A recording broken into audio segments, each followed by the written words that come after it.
दर्शक बंधु G20 summit जो भुवनेश्वर स्किल इंडिया तरफ एग्जिबिशन रे करा जाइछि हमर मेटावर्स लाइफ और मेटावर्स वर्ल्ड ते वर्तमान कौन चेंजेस होछि मेटा तरफ गोटे बहुत ही सुंदर एग्जिबिशन अच्छे आप देखी पार्थे समस्त को मेटावर्स वर्ल्ड विषय बुझाऊ तो चलतु आसवा जाना कि अधिक विषय कौन अच्छी एग्जिबिशन रे एवं मेटा तरफ जो एग्जिबिशन तार कौन मतलब अच्छी तो आसतु सर जी बहुत बहुत नमस्कार। थोड़ा पहले आपका परिचय थोड़ा देंगे? श्योर, मेरा नाम तुषार पंचमिया है और मैं पैरेलेक्स कंपनी को बिलोंग करता हूँ।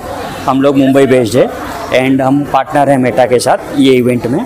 तो ये जो मेटा का इतना बड़ा स्टॉल आपने डाला हुआ है, बहुत सारे लोग आ रहे हैं, बहुत कुछ चीजें दिखाए जा रहे हैं। yes. थोड़ा इसके बारे में लोगों को समझाएंगे एक्चुअली क्या आप समझाने की कोशिश कर रहे हैं? श्योर, वर्चुअल रियलिटी के बारे में तो 100% आपने सुना है। तो आज की तारीख में ये फ्यूचर है, हर एक सेक्टर में, हर एक इंडस्ट्री में इसका कोई ना कोई एप्लीकेशन है। काफ़ी जन ट्रेनिंग के लिए यूज़ करते हैं, काफ़ी जन स्किल डेवलपमेंट के लिए यूज़ करते हैं। तो उस तरह से अलग अलग प्रकार से जिनकी जैसी रिक्वायरमेंट है, तो बेसिकली हम क्या करते हैं, एक सॉल्यूशन बनाते हैं। okay. अभी जो आप स्क्रीन पे देख रहे हैं, हाँ. तो ये फायर सेफ्टी के लिए एक सॉल्यूशन है। okay. अभी इसमें क्या होता है कि किसी पर्सनल को हमें फायर फाइटिंग का ट्रेनिंग देना है, okay. तो वो कैसे देंगे? तो इस सॉफ्टवेयर द्वारा हम उनको सिखाते हैं कि स्टेप बाय स्टेप कैसे प्रोसेस करना है। और इसका मेन एडवांटेज ये है कि आपको अगर किसी को ट्रेनिंग देना है या फिर आप फिजिकली फायर लगाइए तो एक वो डेंजरस हो जाता है। हाँ। तो यहाँ पे एडवांटेज क्या होता है, एक तो सेफ्टी आ जाता है, दूसरा आपका कॉस्ट सेविंग होता है। तो ये अगर एक साधारण आदमी के ओर से समझूं, मतलब अगर हम बिना उस जगह पहुंचे, बिना उसको हाथ लगाए, we can solve the problem. Yes, exactly, आप सीख जाते हो कि काम कैसे करना है। ओके, तो ये फिर फायर सेफ्टी के अलावा और कौन कौन से जगह पे और कौन से सेक्शन में लोग यूज कर सकते हैं? या अभी मैं आपको एग्जांपल दे सकता हूँ। लेट से आपका मैन्युफैक्चरिंग का कंपनी है, ओके, बड़ी बड़ी मशीनरीज होते हैं, उनको मेंटेनेंस होता है। अभी नए नए एम्प्लॉयज आते रहते हैं, तो एवरी टाइम किसी ना किसी को सिखाना पड़ता है मेंटेनेंस प्रोसेस, और ये काफ़ी लंबा चौड़ा प्रोसेस हो सकता है। अगर वहाँ पे बड़ी बड़ी मशीन्स है तो टाइम कंज्यूमिंग होता है, उनके पीछे टाइम लगाना पड़ता है, सिखाने के लिए टाइम लगाना पड़ता है। तो ऐसा ही एक हमने अगर सॉल्यूशन बना दिया है तो वो सेल्फ लर्निंग हो जाता है। वो खुद बंदा आके पहनेगा हेडसेट, उसको इंस्ट्रक्शंस आएंगे, वो फॉलो करेगा और सारी चीज़ें वो सीख लेता है। ओके, तो इस प्रकार भी आप ये मतलब आप छोटे से लेकर बड़े कंपनी तक सभी यूज कर सकते हैं, हर कोई।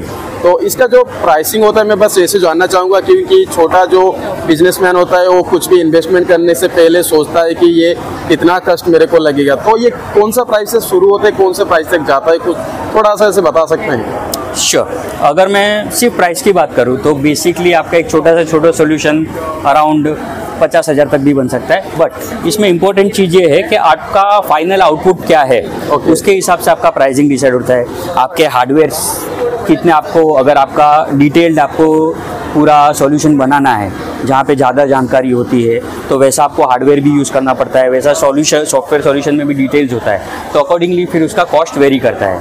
तो वो अलग अलग रिक्वायरमेंट के हिसाब से उसका प्राइसिंग। तो ये जो आप बनाते हैं, एक बार बना देते हैं या फिर हर महीने इसका मेंटेनेंस भी कुछ लगता है?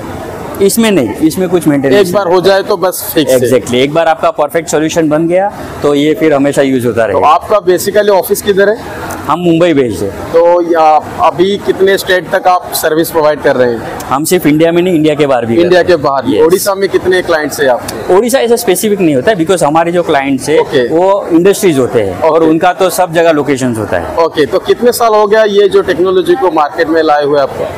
हम खुद, हमारा स्टार्टअप है, हमें 6 साल हुए हैं मार्केट में आके। ओके, अभी कैसा रिस्पॉन्स मिल रहा है लोगों का? काफ़ी अच्छा, और यही फ्यूचर है ये बढ़ते जा रहा है। ओके, तो आप क्या मतलब एक टेक्नोलॉजी जायंट के हिसाब से आप क्या मैसेज देना चाहेंगे जो इमर्जिंग बिजनेसमैन है?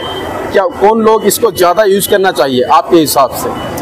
किन लोगों को इनको इस टेक्नोलॉजी का ज़्यादा ज़रूरत है? अभी तो ऐसा रहा ही नहीं कि ज़्यादा ज़रूरत, बिकॉज यही ज़रूरत हो जाएगा अभी फ्यूचर में।